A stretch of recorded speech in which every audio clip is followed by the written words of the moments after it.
watching and now the band. We're here with Mark Sunshine, vocalist extraordinaire. Unida, Patriarchs in Black, and you've had bands going back to late 80s, right? With Elysium. Oh, that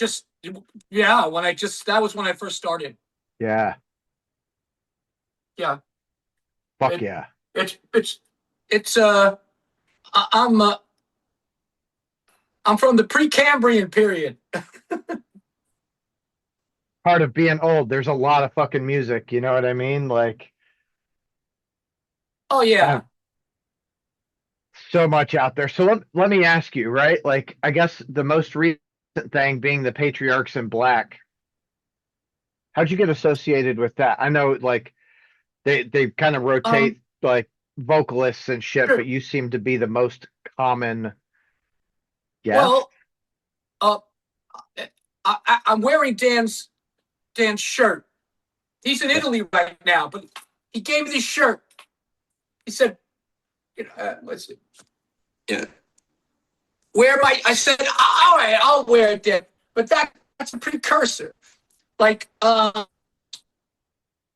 I was done with Elysium, and listen, I'm only slightly less crazy now. Holy shit. But back then, it was insane. So I left Elysium. And I don't remember because my mind is a sieve. I think the bass player that would be in my next band called System Addict saw me with Elysium at a gig in New York City, perhaps at oh Lord, any of the clubs that aren't there anymore. Yeah. And I could rack my brain, but I have them written down somewhere, But we played at this one club, and I think that's where he said, "Wow, I think they were looking for a singer." That band featured a fellow named Damon and Damon Trotta. He had been involved in not like all kinds of stuff, like the guys from Doggy Dog, that kind of world. Yeah. And excuse me, I don't.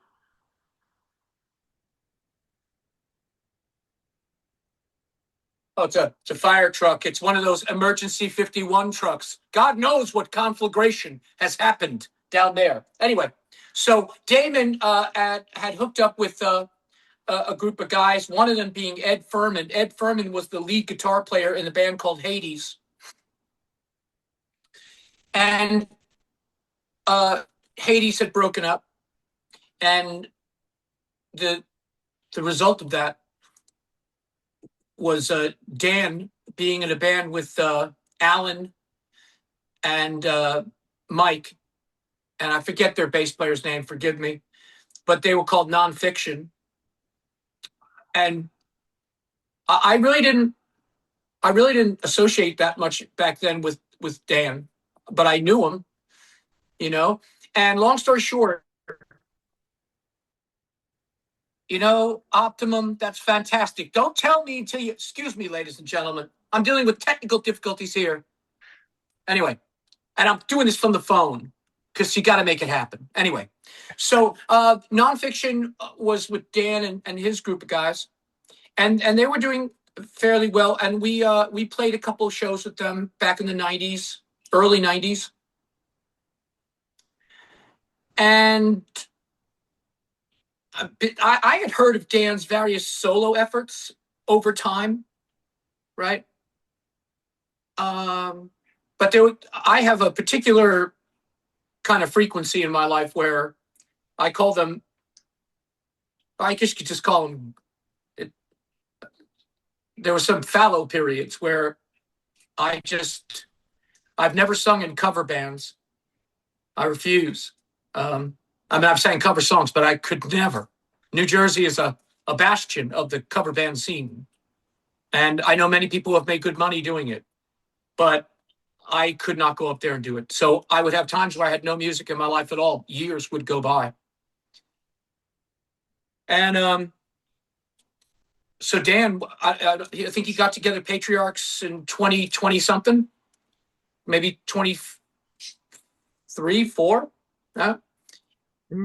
21 or 22, I think. Yeah, I was going to go back that far, but my memory fails me. I don't know. And so he was looking for someone. They were trying. This is what my story is. They were trying to find someone who would be able to sing the Immigrant Song to their liking. They had done a previous release with a girl singer on Kashmir for Zeppelin. Militia is her name. And but they wanted to do the Immigrant Song, and Dan's former drummer Mike from Nonfiction, he kind of still follows what I do. I guess he saw that I'd hooked up with Unida in 2022, and he's like, "Hey, man, have you heard Sunshine sing lately?" Because they knew me from, of course, they know my name from back in the day, but he was unfamiliar. So he contacted me, and I said, "Shit, I'll easy peasy. It's a fun song, you know." And then that was that. I don't know. I think that in being that Dan is the central point of the whole band, it also holds a lot of weight that his wife happens to like my vocals. So I get some good assignments. Yeah, and that's how. And now, in fact, I'm glad this power outage didn't happen. I was just about to be working on some stuff. That would have been a nightmare. Oh yeah. I have on the new album for Patriarchs. I have 3 songs that I'm doing, and I'm preparing them to send over. The deadline is like September. So did you do 3 or 4 on home? 4, I believe. 4. I think you're right. Yeah, 4. Some good stuff on there. It was, but I'll tell you, this most recent, this one I'm working on now to send over. I just did a cover with them.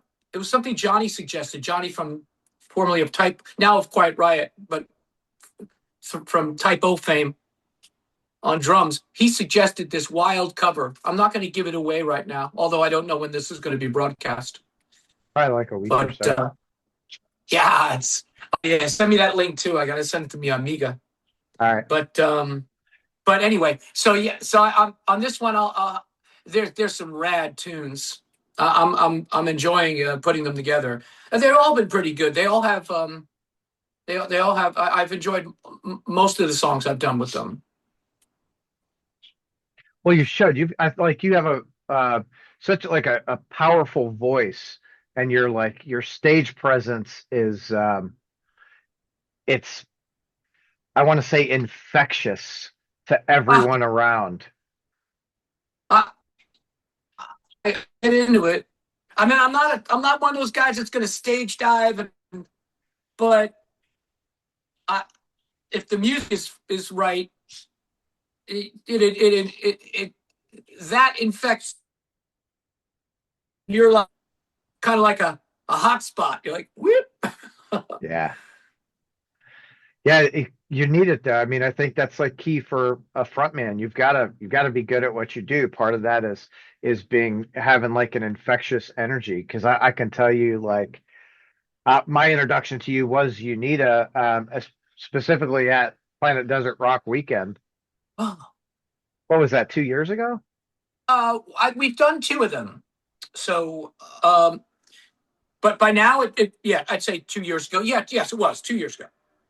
Yeah, that was, of course, I had chatted with Arthur a couple of times, and he's, of course, another like fantastic. He's just a great person. What I know of him, right? Like, so, which brings me to the next, I guess, my question about Unida he's doing the solo thing now, right? Like Arthur C and the Um, you know, I I'm actually in three. I'm involved in three projects now. I've been with Unida since 2022. But I don't have very much information. Like I've recorded new material with them. I don't have any information on what's going on with that. That's firmly in Arthur's kitchen, you know. yeah. I can say that it's a very strange juxtaposition because I've been with Patriarchs almost the same amount of time. I mean, although Patriarchs is kind of like a Steely Dan band, it Yeah. doesn't play. There's no gigging,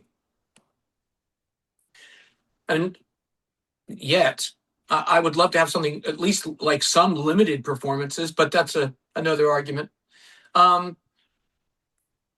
Or some that's an issue for another time. So, but and yeah, so here with Patriarchs, holy smokes, what's up?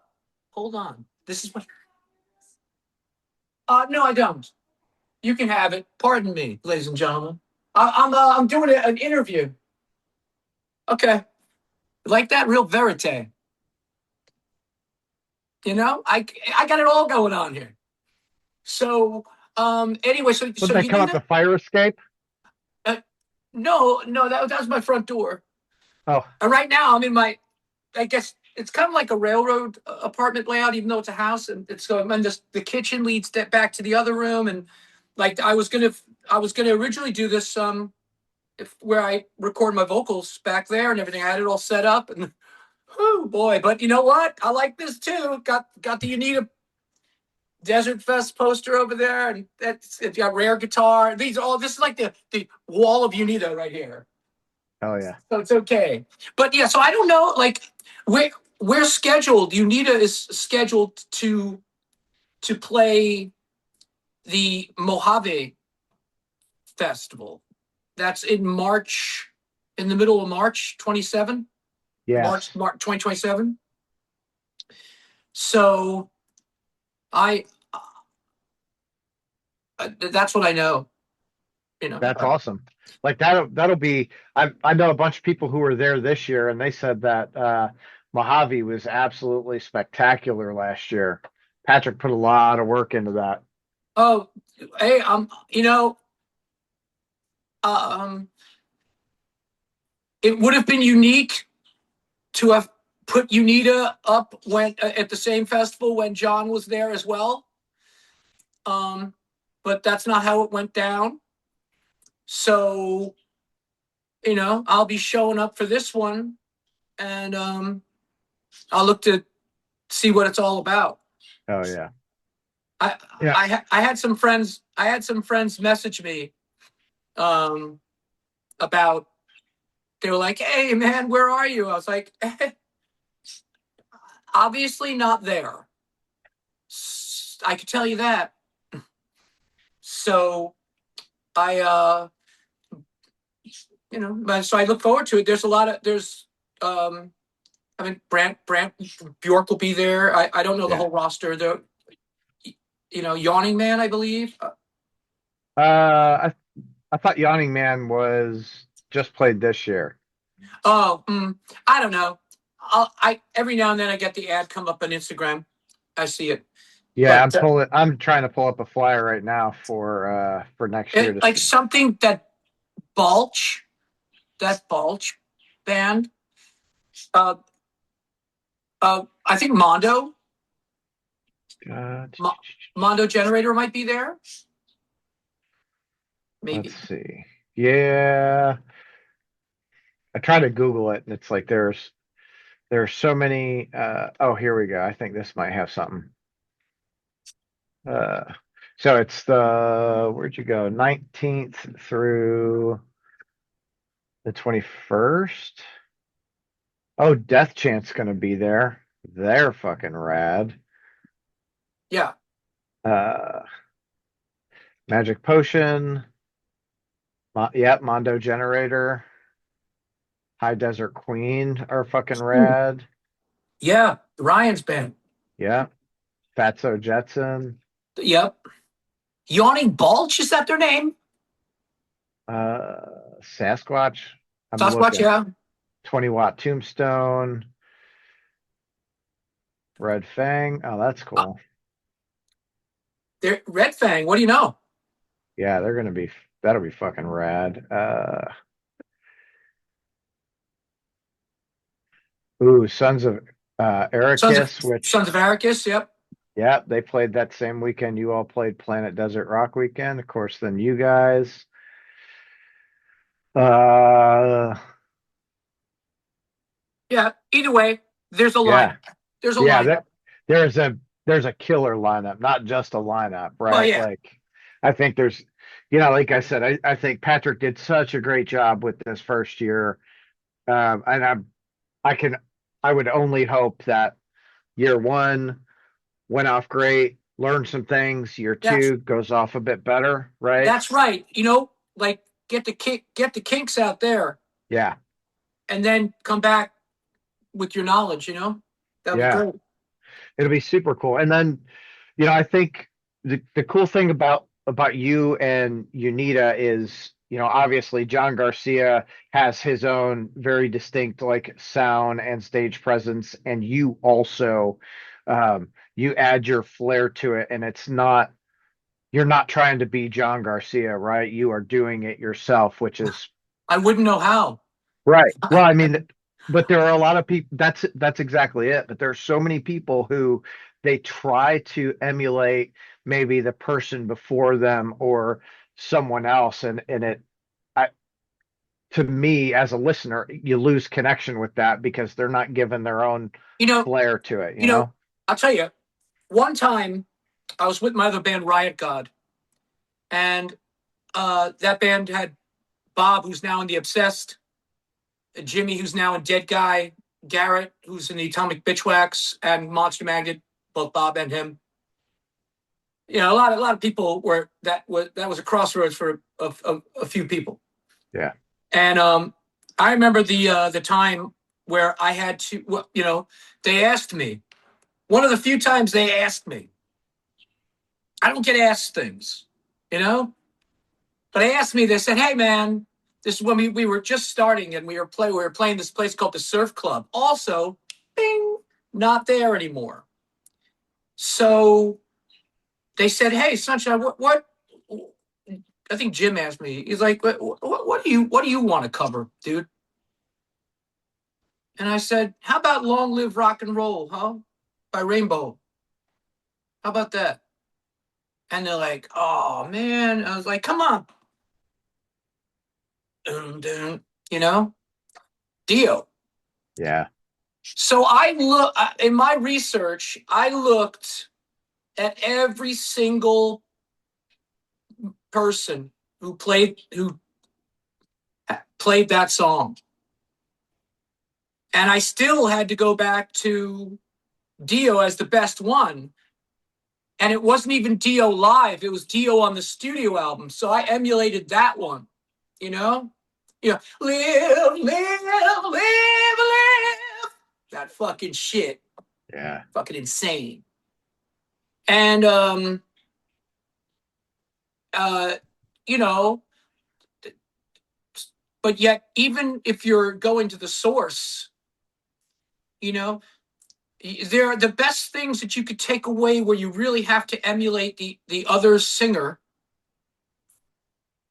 Uh, is to get enough recognizable vocal inflections that are similar to the source. So, and then once you get those down, yeah, and it's almost like there are certain people who could do impersonations, Yeah. and they get it all down. But then there are other people who are just good at mimicking mannerisms, and people think that that's an impression, but it's not as complete. It's kind of like impression light. So the best you could do is mix your performance, which is invariably it's all going to be your performance. But what is it like? John has certain kind of, if I may call you that, John, Tom. Senor Garcia. Oh yeah. So, like, what is that one tune?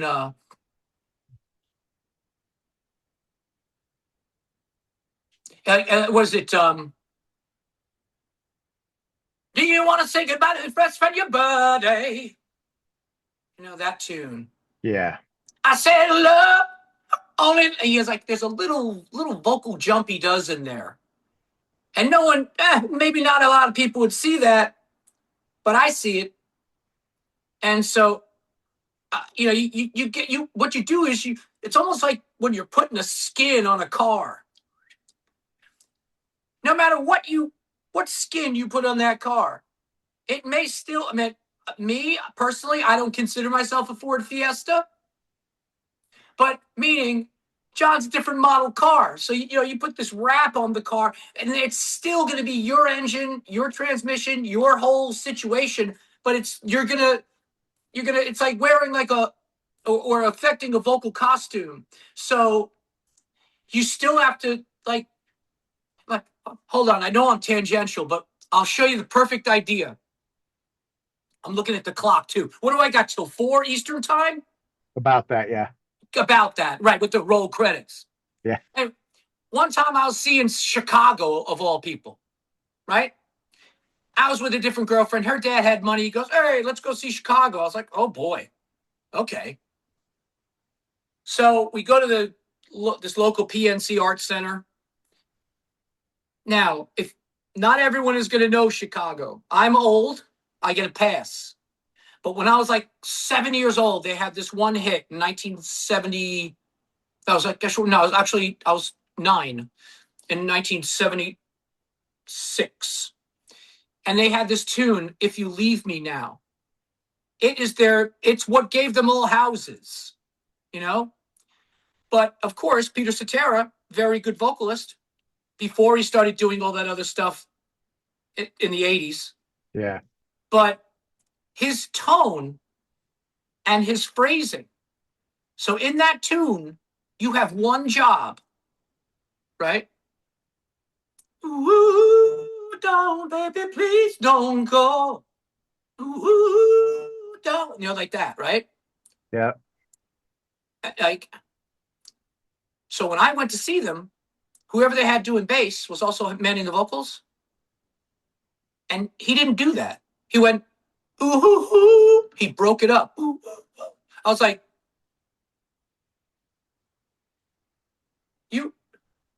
I could understand, but if I was in that situation and I had to do that song, ooh, you got to keep that flow. So when you're doing to me, when you're always going to do your own thing because you're you. But if there are certain recognizable things that you got to do, you've got to stick to the script, dude, because you change it, you make it yourself, but it makes the listener, just like you said, you're like, oh, what happened there? Yeah, right? it's if it's that, especially with a tune that's that iconic. Yeah. But I'll tell you what, though. Did you happen to hear? All right, with Patriarchs, we did a cover of the Ocean, Zeppelin. I probably listened through it. Yeah. Right. Well, no one's going to even really notice, and I don't think I put it that strongly to Dan. But it's not one of my favorite songs of Zeppelin. So how that manifested itself was that I dawdled, I stalled. I was like, oh boy. They're like, are you going to give us this? Are you going to give us the tune? I'm like, yeah, I'm working on it. Like the Money Pit, 2 weeks. 2 weeks. So now my problem with that tune is that you've got the beginning part, right? Singing in the sunshine, laughing in the rain, woo, right? Yeah. But then at the end, they have what Colin, bass player for Unida, calls a rave up. First time I ever heard it called that. All I know is that they go into an entirely different musical neighborhood, tempo-wise and feel. You know, down, down, down, down, down, down, down, down, down, down, down, down, down, you know? Mhm. And I, I made up lyrics that aren't in that tune because the singer's got nothing to fucking do there. So I put in like, very torn by the dream, it's by the scene, love and run, la la la. And I did this climbing thing, only for 2 parts over it. And I was like, Dan, in all honesty, your guitar playing is fine. But neither you nor Jimmy on that situation did. It didn't require the best solo, and I got nothing to do there. So let's, in an extreme version of make it your own, there's that. So it all depends on how you're going to approach it, you know? Yeah. Well, now I've really gotta go and focus on the ocean and listen to that again. Yeah, you know, sometimes, man, like I did a version, it's on my Instagram. I was washing the car and I was listening to I don't know, my Apple Music on like shuffle. And I came across Deep Purple Fireball. I love that song, you know? And I actually found sometimes I'll do this. I'll do I won't do covers and bands, but I'll try it for myself, right? And I found on YouTube, I found it what must have been like an outtake from the actual studio sessions, instrumental on YouTube. I was like, how fortuitous is this? And I went and I sang the song. I'll send you the link. All right. Dude, I love like singing Gillan. With Riot God, we used to do Speed King. What a tune. I think a lot of that classic rock has just got the way the songs were written are a lot more powerful than a lot of the stuff we see in I'm going to call it the major market right today. Like I feel like the commercial music is it's fucking copy and paste. There's no uniqueness to it, right? Oh, here is the algorithm. This is what we're gonna do. This is what works, Yeah.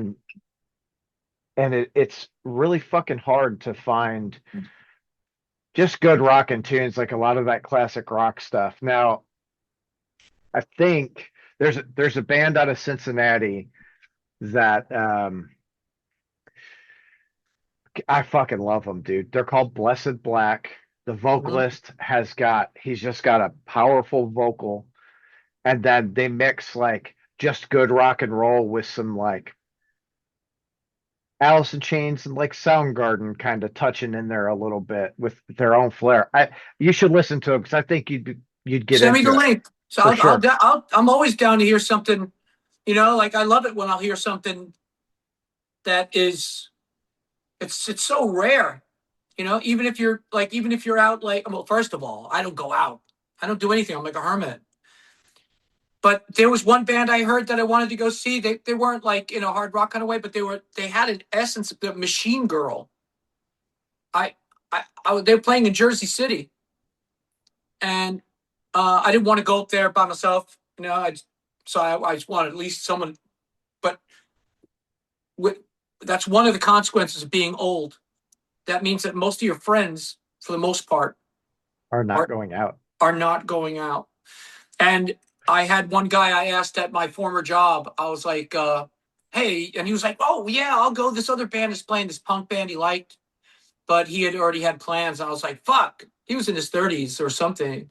I was like, he would go, but yeah. So yeah, you know, I do. I love it when I run across a band that at least has something, some kind of fucking spark. You know. Yeah. Yeah, and I think right now for the era of music, I think the the non-commercial bands, the music is better than it's ever been overall. Mm. Right? There's always been really great bands, obviously, but you get into the underground and more of it is great right now than what it used to be. You used to go to a show. I mean, I'm not that much different in age than you are, a few years. So 80s, 90s, you're seeing you go to a local show and you've got one band that's like good, and then you've got two or three bands that are like, I probably should have waited until the good band played to show up. You know what I mean? Yeah, yeah, yeah. But now you can like go to a show and you get a show. Like all of the bands are performing very strong, and most of them are super, super unique, but enough alike where it makes sense on the bill, Oh, which yeah. which is fucking cool. Now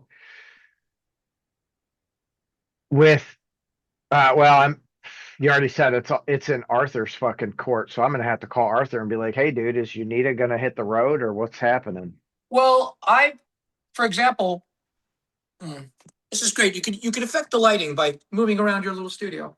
Um, like it's weird. This has like a reframing thing going on in Zoom. It must be part of their magic. Yeah, it's like AI, whatever, like Right, follow your face bullshit. Yep. right. Oh, oh, okay. Little mathematics. Anyway, yeah. Like for example, this October, I actually did some. I did a guest appearance on an album that's coming out. It's a concept of the guys that run the Tabernas Festival over in Spain. Unida, that was my first tour with Unida. I played there, and then we played there once again. We've played there twice. It's located in southern Spain, really southern, Almeria, and so I was, Marco, he's the guy that made. Actually, he's a drummer. He created Yeah. the music with another guitar player down there, Tico Zamora. And at this year's Tabernas in October, it'll be the first time I'm there without Unida. I'm just going to be there by myself. I'm going to be singing one of the songs I wrote for their record, as well as another one, and then some covers. It won't be a big set, but it'll be fun. And I was talking to Marco, and he said, "Oh, Unida will be there in 2027." I was like, "Oh, really?" Oh, I wasn't alerted to that. So that's all that I know. And I found out that by mistake, I think. So, but I really do think it's essential for, you know, I know how it feels when you have a lot going on, and everyone has different working methods, and especially if you're not intrinsically involved in the process of making that happen, you can only really inquire about it so many times. Yeah. And which is no disrespect involved. I just mean that after a while you begin to sound like Morty in Goodfellas. Hey, hey, Jimmy, when are we going to mix those songs, Jimmy? We're going to mix the songs. We're going to mix the songs. Like every week. What's Yeah. and then what the collateral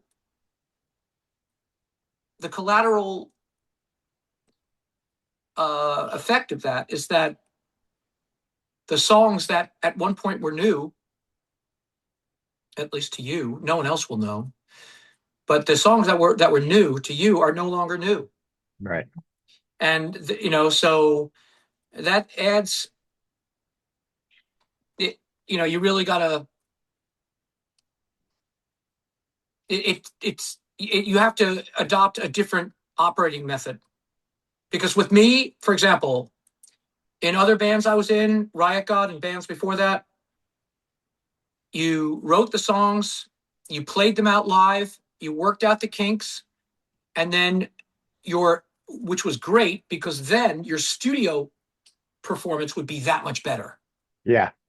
Well, and you're not taking, 3 weeks in the studio when you can get it done in 2 days or what have you, Yeah. So, for example, there were tunes I did with Riot God that we did studio first, right?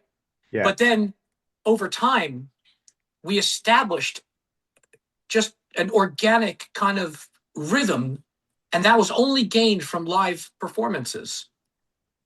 Yeah. And if I had my druthers, I would have loved to have re-recorded those tunes, or at least a live representation. It's a sad affair. We used to do a great version of Speed King, even without the organ. We worked it out, and it was fabulous. So with Unida, we've kind of had a mixture, like where we played them out live, and these tunes are, if you look at Unida's progression, you've got their early stuff, on the Coyote EP, or the album, and then you've got the EP, the mystery EP that really only exists on YouTube. The one that they had the misfortune of having it mishandled. By Sony, I think, right? Yeah, something to do with Rick Rubin's contract and other stuff that I'm not exactly sure the guy to talk to about it. Right. But there was a delay, and then you had significant patches of what I call fallow periods, like where the band didn't do anything, and that could be, for the fans, that could be trying, and for the and then so this new material, which is a bunch of this, it's a little different. It's a little different than what the fan base of Unida might be immediately used to.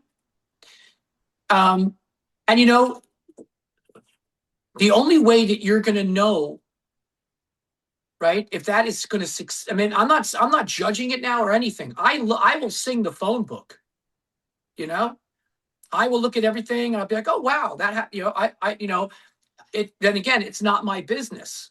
This is not my I'm not looking over the stats, and I'm not looking over the reactions, and I'm not looking over doing any kind of it's not like any band has a focus group, but you're going to be able to read the room.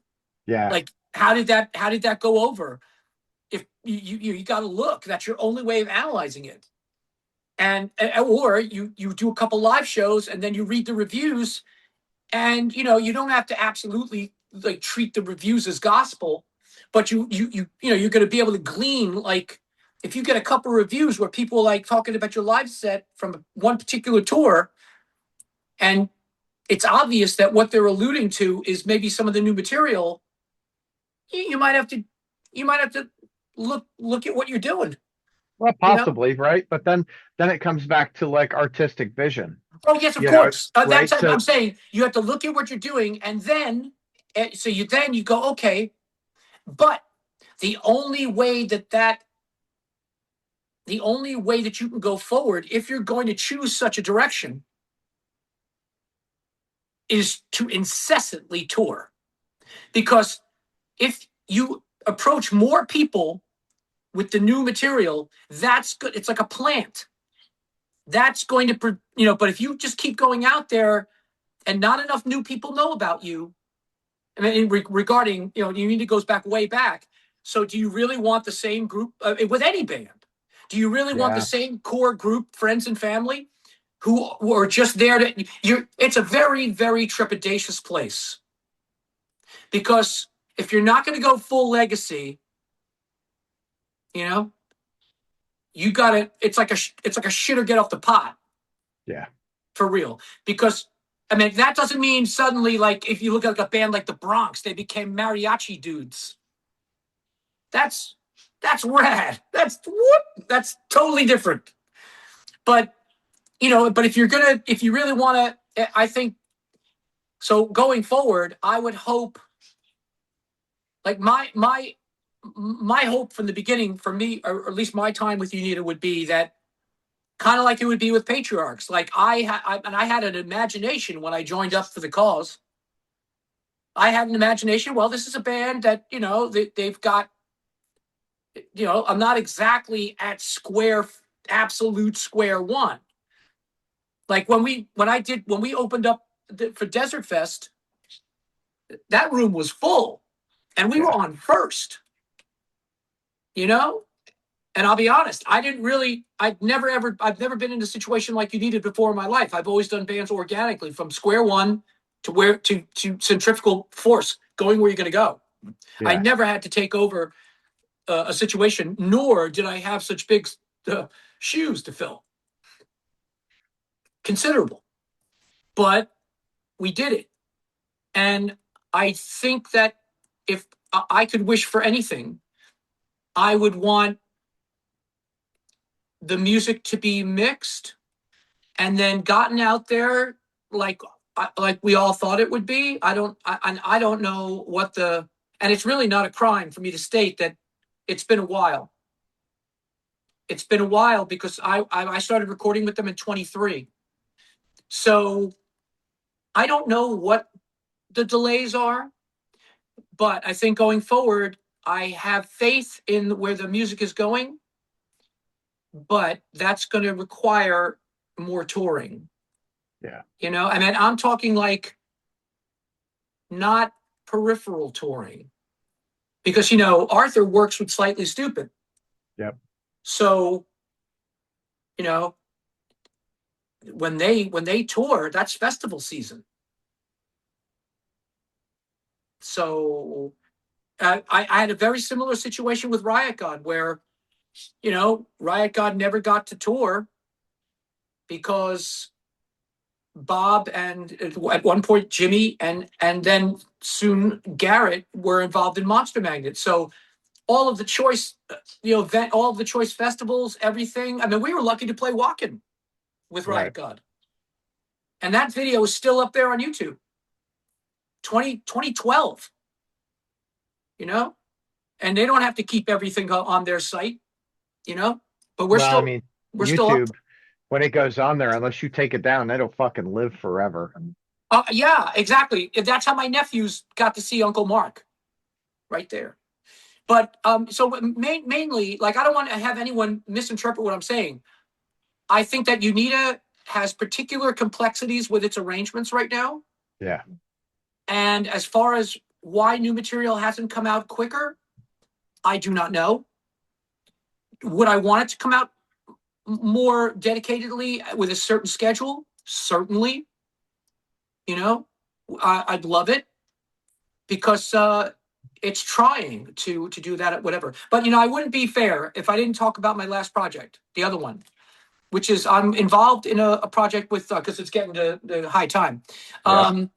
I'm involved in a project with Trevor from a band called Ashen Horde and Abhoria. And this band is called Lost Beacon. And I'm also in the middle of recording what can be called a concept album for that project. Trevor's out of LA. And it's gonna be pretty cool. So what does that sound like? I'm not good at the subgenre kind of figuring out, but it would be definitely somewhere between power and prog. Okay. Power metal and prog, with a little bit of math thrown in there, I think.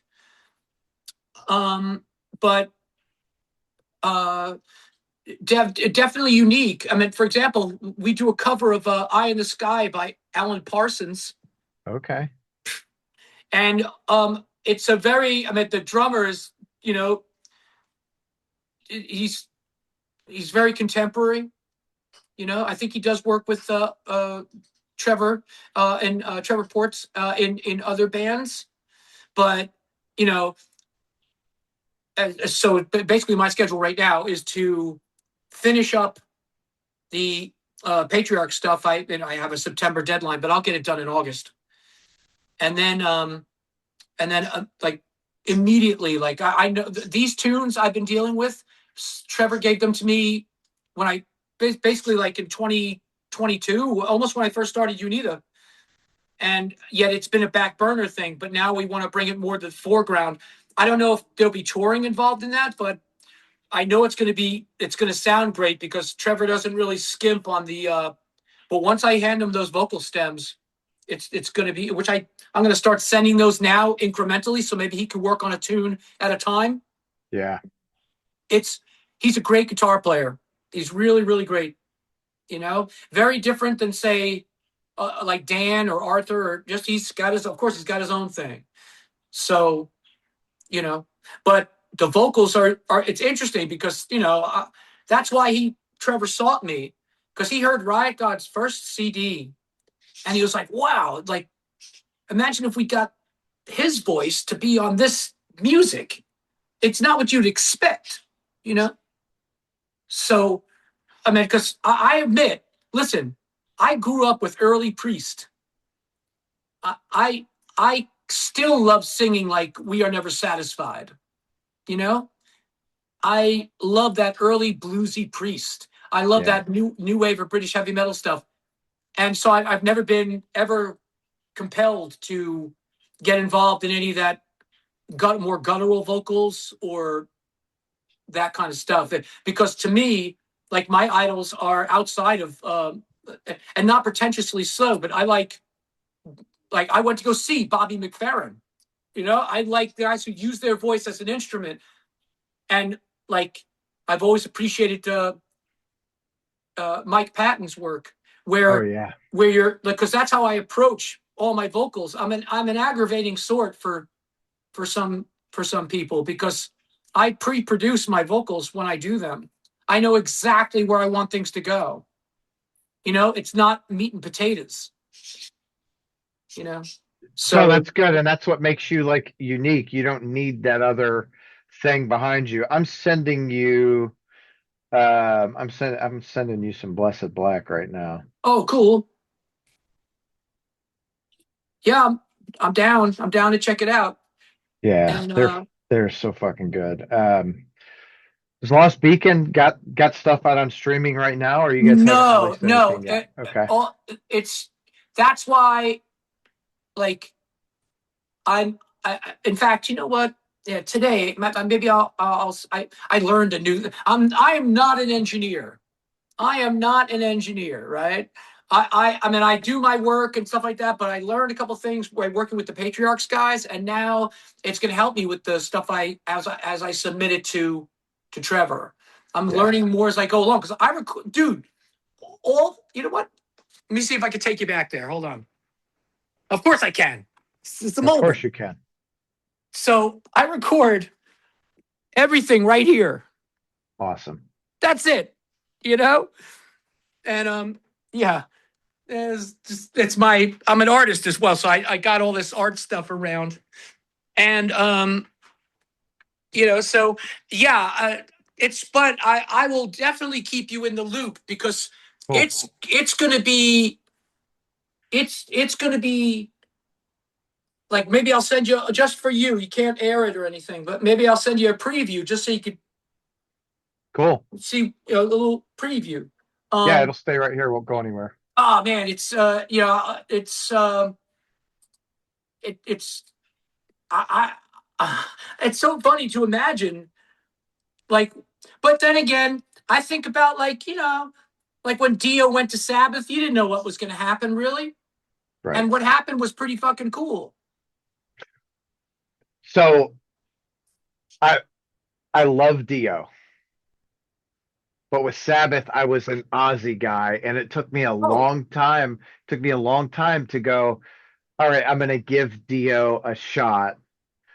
And And like when I say long time, I mean the last like 10 years is when I've really started appreciating and enjoying Dio with Sabbath. Right, and I think actually my sensibilities are absolutely influenced by his time with Rainbow. Yeah. So I think it was easier for me to transition over to a Dio Sabbath because I loved his shit with Rainbow. I can see that. Like I love that was my introduction to Dio was Rainbow. And I love him as a vocalist, dude. Like especially him being fucking so short and so powerful. oh yeah, and the thing is though, what's amazing is he came out of like doo-wop, Right. you know, incredible. Yeah. And Yeah. Okay. I Mark, I gotta rock. I'm running just a few minutes behind. All right. yeah. Hey, I'm sorry about the delay. I some sort of who knows what happened. Whatever it happened, we got here. We did it.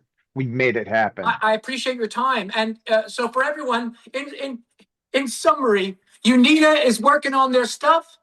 Patriarchs is working on their stuff. Everyone's got their things to do. Lost Beacon's working on stuff, and I'm working on my stuff, and you're working on your stuff. We all got muchas cosas.